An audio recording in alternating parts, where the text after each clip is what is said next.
Hello everyone. आज हम BA second year का paper second clothing and textiles को डिस्कस करेंगे। प्रीवियस लेक्चर में हमने यूनिट 1 का topic classification of textile fibres को डिस्कस किया था, जिसमें हमने समझा था कि फाइबर्स को या रेशो का वर्गीकरण कितने भागों में किया गया है और किस प्रकार से किया गया है। ठीक है, आज हम उसी का सेकंड टॉपिक लेंगे, जिसमें हम जो हमने फाइबर्स के बारे में पढ़ा था उन फाइबर्स को डिटेल में बात करेंगे कि इनकी एक्चुअली हिस्ट्री क्या है, कहाँ से आए हैं, उन रेशो से धागों का निर्माण किस प्रकार से किया जाता है, उनकी प्रॉपर्टीज़ कैसी होती है, फिर उससे कपड़ा कैसे बनता है। तो ये सब प्रोसेसेस हम डिटेल में डिस्कस करेंगे। ठीक है, तो हमारा सेकंड जो टॉपिक है वो है आइडेंटिफिकेशन,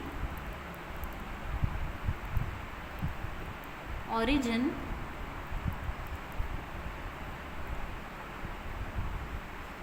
manufacture and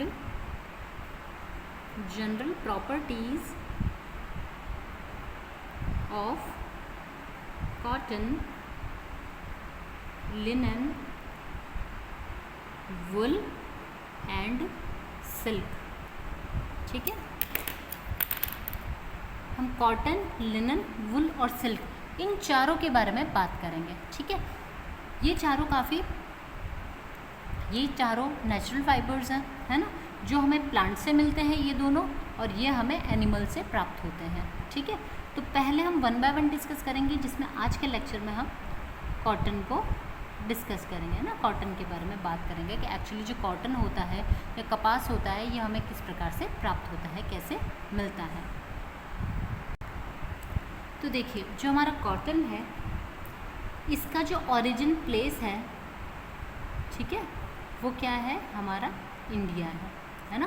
भारत ही इसका मूल उद्गम का स्थान है। ठीक है, अर्थात इसका जन्म या ये यहीं पर पाया गया था। ठीक है, देखिए इसके जो कुछ फैक्ट्स हैं वो हमें मिलते हैं कि जो मोहनजोदड़ो और हड़प्पा की जो सभ्यता थी वहाँ की जो खुदाई की गई ना, तो वहाँ पर कपास के रेशे मिले थे। ठीक है, क्योंकि वहाँ के जो भी बर्तन थे उनको रुई के अंदर या कॉटन में लपेट करके रखा गया था। ठीक है, तो इससे हमें पता चलता है कि हमारे इंडिया के अंदर काफ़ी वर्षों पूर्व ही से ही कॉटन अवेलेबल है या हमारे यहाँ पर था।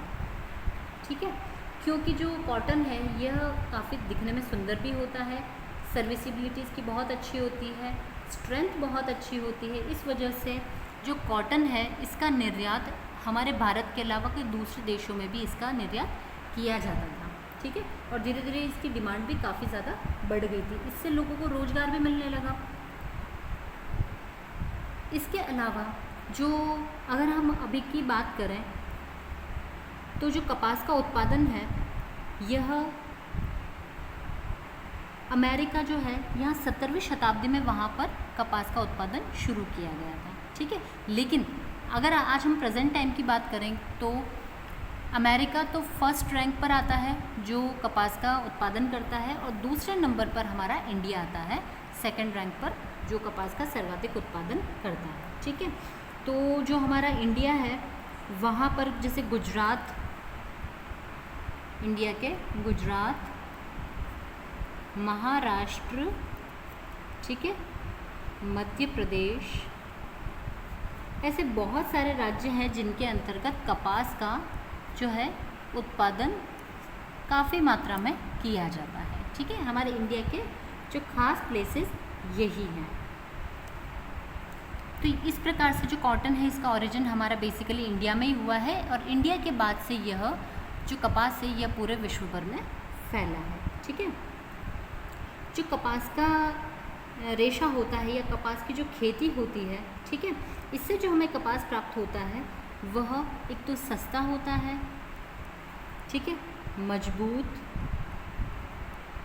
सुंदर होता है, और साथ ही साथ इसमें कई सारे विलक्षण गुण भी उपस्थित होते हैं कपास के अंतर्गत। ठीक है, जिसकी वजह से ये बहुत ही ज़्यादा फेमस होता है। अब देखिए इसकी सर्विसिबिलिटी भी बहुत अच्छी होती है। आप देखते हैं कि लोग इसे काफ़ी ज़्यादा मात्रा में पहनना और लेना पसंद करते हैं।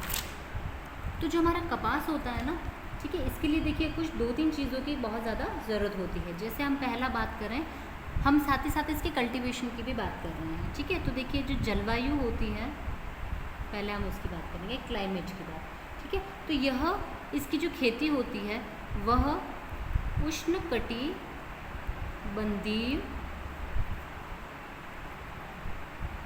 क्षेत्रों में होती है, अर्थात इसके लिए उष्णकटिबंधीय क्षेत्र की आवश्यकता होती है, वहीं पर इसकी खेती की जा सकती है, ठीक है।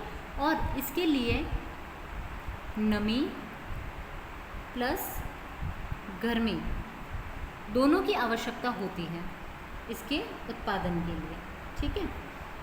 दूसरा हम बात करेंगे सॉइल की, अर्थात मिट्टी की, है ना। तो कपास की खेती के लिए जो ब्लैक सॉइल होती है ना, जिसे आप काली मिट्टी कहते हैं, वह अत्यंत आवश्यक होती है, ठीक है। क्योंकि ये जो मिट्टी होती है इसकी अब्जॉर्बिंग पावर जो होती है ना, ठीक है, वो बहुत ही अच्छी होती है। तो जिसकी वजह से इसके जो रेशे होते हैं वो भी काफ़ी अच्छे, मजबूत, लंबे, मुलायम बनते हैं, ठीक है। अगली हम बात करेंगे रेन की या वर्षा की, ठीक है। तो देखिए जब इसके बीज बोए जाते हैं ना, तो उस टाइम पर सबसे ज़्यादा वर्षा की आवश्यकता होती है, ठीक है। जब इसकी सीडिंग की जाती है ना उस टाइम पर, तो उसमें क्या होता है 30 से 38 सेंटीमीटर वर्षा की आवश्यकता होती है। लेकिन जब ये पौधे बड़े हो जाते हैं ना, तो उसके बाद में इनकी बारिश की इतनी ज़रूरत नहीं होती है, ठीक है। और समय इन्हें कितना लगता है, तो देखिए 200 दिन इसके कल्टीवेशन में लगते हैं, बीज बोने से लेकर के बड़े होने तक, ठीक है। तो एक हिसाब से ये जो पौधा होता है, और वैसे ये एक एनुअल खेती होती है या 1 वर्षीय खेती होती है, इसका 1 वर्षीय पौधा होता है, ठीक है, जिसको तैयार होने में लगभग 200 दिन का समय लगता है, ठीक है। अब देखिए जो कपास का पौधा होता है ना, इसकी हम कुछ कैरेक्टरिस्टिक्स की बात कर लेते हैं कि इसकी कैरेक्टरिस्टिक्स क्या होती है, ठीक है। आप कैसे आइडेंटिफाई करेंगे, कैसे आपको पता लगेगा कि ये कपास का पौधा है, और साथ ही इसके अंदर क्या क्या चेंजेस होते हैं और ये किस प्रकार से बड़ा होता है, ठीक है। तो देखिए जो कपास का पौधा होता है ना, ये 3 प्रकार से होता है, ठीक है। देखिए पहला तो होता है बिग प्लांट रूप में, ठीक है, बड़ा पौधे के रूप में होता है। जो दूसरा होता है वो होता है मीडियम प्लांट, ठीक है। और जो तीसरा होता है वो होता है झाड़ी के रूप में, जिसे श्रब कहा जाता है, ठीक है। तो श्रब फॉर्म में होता है, या तो बड़ा प्लांट होगा, मीडियम प्लांट होगा, या फिर झाड़ी के रूप में होगा, ठीक है। तो देखिए जो कपास का पौधा होता है ना, यह साधारणतया 4 से 6 फीट लंबा होता है, ठीक है। इसके जो पौधे, इसकी जो टहनियाँ होती है ना, बेसिकली टहनियाँ जो होती है उससे जैसे कि 3 से 5 बर्ड्स निकलते रहते हैं, ठीक है। और जो कलियाँ निकलती है ना, उनसे फूल निकलते हैं, उन कलियों से फूल बनते हैं। अब ये जो फूल बनेगा ना, ये फूल अलग अलग प्रकार का या अलग अलग रंग का होता है, ठीक है। जैसे देखिए जिसके अंदर नीले रंग का फूल हो सकता है, क्रीम कलर का फ्लावर हो सकता है, वाइट होता है, रेड होता है, ठीक है, या फिर गोल्डन या बेज कलर आप जिसे कह सकते हैं, इस कलर का या ऑफ वाइट कलर का इसका फ्लावर होता है, ठीक है। अब देखिए शुरुआती टाइम पर तो क्या होगा, इनके कलर इस प्रकार से होंगे, लेकिन बाद में क्या होते हैं, धीरे धीरे जो इनका कलर होता है जैसे वो वायलेट कलर में चेंज होता है, बैंगनी कलर के ये होने लग जाते हैं, ठीक है। अब क्या होगा, इनके जो फूल होंगे ना, ये वाले फ्लावर्स, ठीक है, ये फ्लावर क्या होंगे, जड़ जाएंगे, ठीक है, टूटने लग जाते हैं, जड़ जाते हैं, और इसके ऊपर क्या होते हैं, कुएँ निकल करके आ जाते हैं, जिसे हम पॉड्स कहते हैं। यही हमारे लिए सबसे इम्पॉर्टेंट होता है, इसी से हमें इसमें कॉटन बनेगी और वही कॉटन हमें प्राप्त होगी, ठीक है। तो ये क्या होता है, पॉड्स निकल आते हैं, ठीक है, कुएँ निकल आते हैं, पॉड्स निकल आते हैं। अब क्या होता है, इसके अंदर जो कपास का रेशा होता है ना, इस पॉड के अंदर ही एक सीड होगा, उस सीड के चारों तरफ जो कॉटन होती है वो ऐसे लिपटी हुई होती है, ठीक है। इस टाइम तक जब इसके कोए निकल आते हैं ना, तब तक जो प्लांट होता है इसकी लेंथ जो होती है वो 5 to 6 फीट तक पहुंच जाती है। ठीक है, इस टाइम पर इन पर कीड़े भी लगने के बहुत ज़्यादा चांसेस होते हैं, तो इस टाइम पर इनका ध्यान रखा जाता है। ठीक है, अब धीरे धीरे क्या होंगे, कोए पकने लग जाएंगे। ठीक है, ये जो पॉड्स होंगे ना ये सारे राइप हो जाएंगे, पक जाएंगे। ठीक है, रॉ स्टेट में नहीं रहेंगे। अब जब ये पक जाते हैं ना तो इसके बाद इनको काटने का प्रोसेस होता है। ठीक है, या निकालने का प्रोसेस किया जाता है। अच्छा, इसका हमें पता कैसे चलता है कि पॉड्स पक गए होंगे या राइप फॉर्म में हो गए? तो क्या होता है, ये पॉड जो होते हैं पहले पूरे के पूरे पैक रहते हैं इस प्रकार से, लेकिन जब ये पक जाते हैं ना तो ये इस प्रकार से फटना शुरू हो जाते हैं। ठीक है, और जो कॉटन होती है वो थोड़ी थोड़ी सी हमें बाहर निकली हुई सी दिखने लग जाती है। तो उससे आपको अंदाज़ा हो जाता है कि जो पॉड हैं ये पक चुके हैं और अब इनकी कटाई का समय आ चुका है। तो जिस टाइम पर ये पक जाते हैं ना, इसके बाद में अब इनको बीन लिया जाता है या फिर इनको कट कर लिया जाता है। ठीक है, देखिए जैसे ही ये फटने लगते हैं हमें पिकिंग का काम शुरू कर देना चाहिए, इनकी कटिंग का काम शुरू कर देना चाहिए, क्योंकि अगर ये प्रॉपरली पक गए हैं अगर पेड़ पर ही तो ये अपने आप से टूट करके नीचे गिर जाएंगे, और नीचे गिरने की वजह से क्या होता है कि जो पॉड होते हैं ये मिट्टी में गिर जाएंगे, और मिट्टी में गिरने के बाद में इनके ऊपर जो डर्ट है, डस्ट है वो चिपक जाएगी, जिससे कि जो हमारा फाइबर है वो हो जाएगा गंदा। ठीक है, गंदा हो जाने के बाद में आपको उसको प्रोसेसिंग ज़्यादा करनी पड़ेगी, और कई बार जो पॉड होते हैं ये वेस्ट हो जाते हैं। ठीक है, तो हमें इस चीज़ का ध्यान रखना है कि पॉड जैसे ही पके और उसका पिकिंग का काम शुरू कर देना चाहिए, उनको बीन लेना चाहिए। ठीक है, जो पिकिंग का काम किया जाता है ना, अब राइप फॉर्म में जो हमारे पास पॉड्स हैं इनको पिकिंग कहा जाता है। जो कोए इकट्ठे किए जाता है ना, इसे कहते हैं कोए इकट्ठा करना, है ना।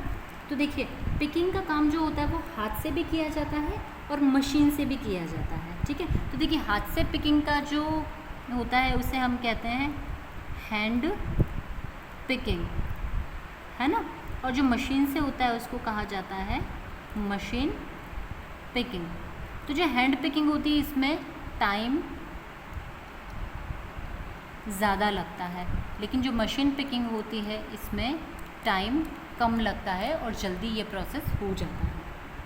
ठीक है, तो जब यह एक ग्रैंड लेवल पर किया जाता है, एक्चुअली ये कपास का काम तो आजकल मशीनरी यूज़ ज़्यादा किया जाने लगा है, मशीन से ही पिकिंग कर ली जाती है। ठीक है, इन कोए को जब मशीन से कलेक्ट कर लिया जाता है ना तो अब इसको कपड़ा बनाने के लिए इसको भेज दिया जाता है। तो देखिए इसमें से जो पॉड्स होते हैं, ठीक है, इन पॉड में से जैसे देखिए सीड्स निकलते हैं, है ना, क्या क्या चीज़ निकलेगी, एक तो सीड निकलेगी, सीड से क्या किया जाता है, एडिबल ऑयल प्रिपेयर किया जाता है, खाने योग्य तेल बनाया जाता है। इसके अलावा इसका सोप्स जो होता है ना, साबुन, सोप्स बनाने के लिए जो फैट का यूज़ किया जाता है, ऑयल का यूज़ किया जाता है, वहाँ पर भी इसको काम में लिया जा सकता है, इसके तेल को। ठीक है, और जो इसके बाद इसकी खल्ली बचती है या कुछ वेस्ट जो बचता है, ठीक है, उस वेस्ट का क्या किया जाता है, जो एनिमल्स होते हैं उसके लिए चारा बना लिया जाता है या फिर उसके लिए कोई फीड बना ली जाती है। तो इसके लिए एनिमल फीड बनाई जाती है जो कि एनिमल्स को खिला दी जाती है। ठीक है, इसका जो कवरिंग होती है ना, इसके जो छिलके होते हैं, ठीक है, या हस्क जो होता है इसका, उससे फर्टिलाइज़र्स बनाए जाते हैं।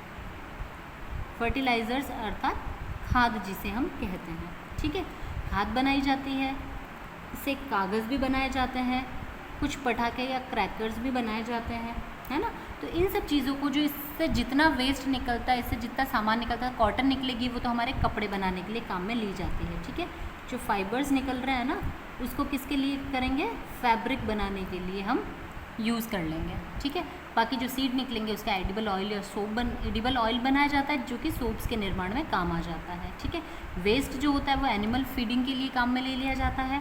जो इसकी कवरिंग या छिलके होते हैं, पत्ते होते हैं, जो टुकड़े होते हैं लकड़ी के, उनसे फर्टिलाइज़र्स बना लेते हैं, कागज़ बना लिए जाते हैं या फिर पटाखे बनाए जाते हैं। तो इस प्रकार से इसकी खेती से हमें जो जो प्रोडक्ट मिल रहा है वो सभी काम आ जाते हैं। ठीक है, तो देखिए अब हमने कॉटन के ओरिजिन की बात कर ली है और साथ ही साथ उसकी कैरेक्टरिस्टिक्स और आइडेंटिफिकेशन की बात कर ली है। ठीक है, अब हम आते हैं इसके मैन्युफैक्चरिंग प्रोसेस पर। देखिए अब हम बात करेंगे मैन्युफैक्चरिंग प्रोसेस की, process of manufacturing of cotton textiles, ठीक है, process of manufacturing of cotton textiles. देखिए इसमें क्या होगा, जो हमारे पास में सबसे पहले हमको फाइबर्स जो प्राप्त हुए हैं उससे हम क्या बनाएंगे, यार्न या धागे या सूत बना लेंगे, ठीक है, और उसके बाद में उससे फैब्रिक बनाया जाएगा, है ना। अब देखिए इसके बहुत सारे प्रोसेसेस होते हैं, बहुत ही लंबा प्रोसेस होता है जिसके द्वारा हम एक रेशे से हम यार्न और फिर उसके बाद में आगे का प्रोसेस करते हैं। तो देखिए सबसे पहले कॉटन को किस प्रकार से तैयार किया जाता है, तो इसका पहला प्रोसेस है कलेक्शन ऑफ पोर्ट्स।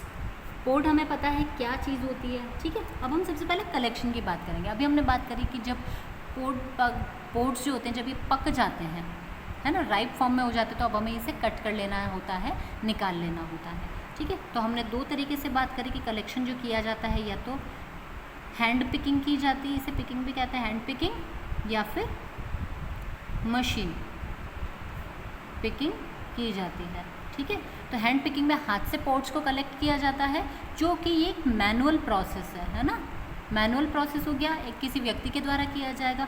और ये एक मशीन प्रोसेस है, तो इसमें मशीन एक ही बार मशीन फिरती तो वो काफ़ी मात्रा में एक साथ चलती जाती है और एक बेल्ट के जितने भी पोर्ट्स होंगे उनको एक साथ में कलेक्ट कर लेती है, ठीक है। तो यह प्रोसेस बहुत ही जल्दी हो जाता है, बहुत कम टाइम लेता है, जबकि ये टाइम कंज्यूमिंग प्रोसेस होता है, ठीक है। अब देखिए अगर हम टाइम रहते अगर इसे कलेक्ट नहीं करेंगे ना तो क्या होगा, हमारे जो पॉड होंगे वो टूट करके मिट्टी में गिर जाएंगे और गंदे हो जाएंगे, है ना, ठीक है। सेकंड हमारा जो प्रोसेस होता है वो होता है गिनिंग का प्रोसेस, ठीक है। गिनिंग जो होती है इसको कहते हैं ओटना हिंदी में, राइट, ओटना। इसके अलावा आप एक चीज़ और कह सकते हैं कि ओटना का जो प्रोसेस होता है बेसिकली इसके अंदर जो बिनौले होते हैं ना, इसके सीड्स होते हैं, बिनौले को अलग करना बेसिक काम होता है इस गिनिंग प्रोसेस का, ठीक है। क्योंकि हमें पता है कि पॉड है उसके अंदर बीज भी है और फाइबर भी है, ठीक है, तो इस वजह से हम ये काम कर लेते हैं। जो ओटने का काम है देखो ये भी दो तरीके से होता है, हैंड गिनिंग होती है और मशीन गिनिंग, दोनों की जाती है इसमें भी, ठीक है। तो इसके अंदर जितने भी इसके अंदर डस्ट होगी, लीव्स होंगी, कुछ लकड़ी के टुकड़े होंगे, ठीक है, सीड्स होंगे, उन सभी को अलग कर लिया जाता है, ठीक है, और रेशे से बिल्कुल हटा लिया जाता है। अब देखिए इसकी 3 मेथड्स हैं,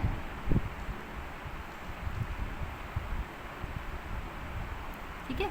इसकी 3 मेथड्स आती हैं हमारे पास में कि हम गिनिंग कैसे कैसे कर सकते हैं। तो पहली आती है हमारी हैंड गिनिंग, है ना।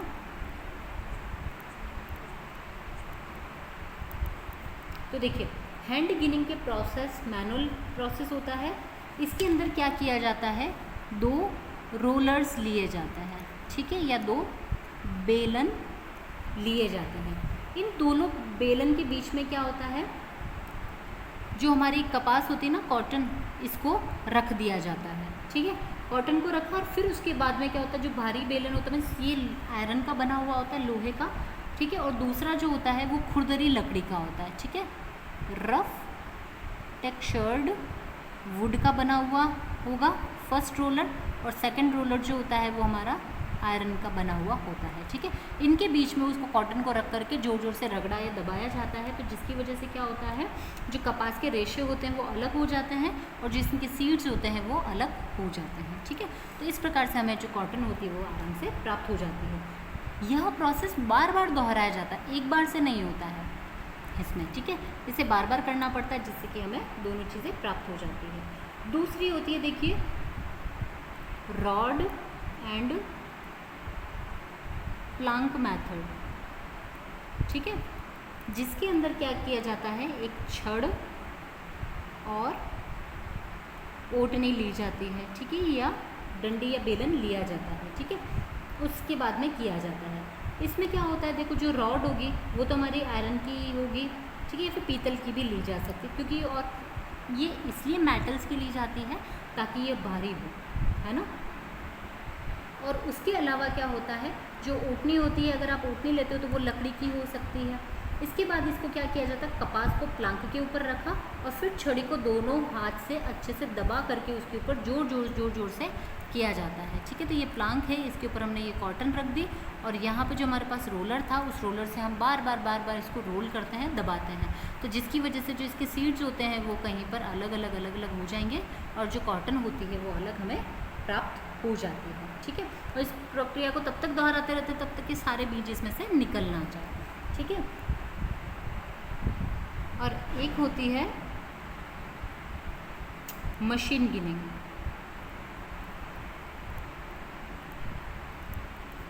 मशीन गिनिंग जो होती है उसके अंदर बेसिकली क्या किया जाता है, देखिए काम इसमें भी हम क्या कर रहे हैं, सीड और फाइबर को अलग कर रहे हैं, सीड और फाइबर को अलग करना, सीड और फाइबर को अलग करना। इसमें हम हाथ की मदद से ही करते हैं, इसमें हम प्लांक की और रॉड की मदद से करते हैं, तो यहाँ पे मशीन की मदद से किया जाएगा। ठीक है, अब इसमें क्या होता है कि बड़ी बड़ी ऐसी कंघी वाली ऐसी धारियाँ सी लगी रहती है। ठीक है, तो ये क्या करती है, इससे उसको बार बार गुजारा जाता है, तो जिसकी वजह से क्या होता है कि जो सीड होते हैं वो अलग होते जाएंगे और जो रेशा होगा वो अलग हो जाएगा और जो सीड होंगे वो अलग रह जाती हैं। ठीक है, तो ये हमारे गिनिंग के तीनों प्रोसेसेस थे कि हम 3 मेथड से कैसे कर सकते हैं। ठीक है, और अगला आता है हमारा थर्ड, बेलिंग। ठीक है, जिसे कि आप कहते हैं हिंदी में गांठे बनाना। ठीक है, देखिए जो बेलिंग का प्रोसेस होता है, जब हमने रेशे को सीड से अलग कर लिया, इम्प्योरिटीज से अलग कर लिया, उसके बाद में हम क्या करते हैं, इसकी बेल्स बनाई जाती है। ठीक है, या फिर इसकी गांठें बना ली जाती है ना। गांठें बना लेने से क्या होता है कि जो कॉटन के जो होते हैं ना वो अलग अलग डिवाइड हो जाते हैं और एक एक गांठ बन जाती है, जिसे कि इजीली उठा करके रखना हमारे लिए आसान हो जाता है। ठीक है, जो एक बेल होती है ना, ये लगभग 500 पाउंड्स की बनाई जाती है। ठीक है, 500 पाउंड्स की बनाई जाती है एक बेल को, और उसके बाद में इनको क्या कर लिया जाता है, किसी भी बोरी के अंदर या टाट में भर करके इनको पैक कर लिया जाता है। ठीक है, ये काम बेसिकली मशीन के द्वारा ही किया जाता है। अब जो हमने ये गांठें बनाई है ना, बेल्स, इनको हम क्या करते हैं, जो मैन्युफैक्चरिंग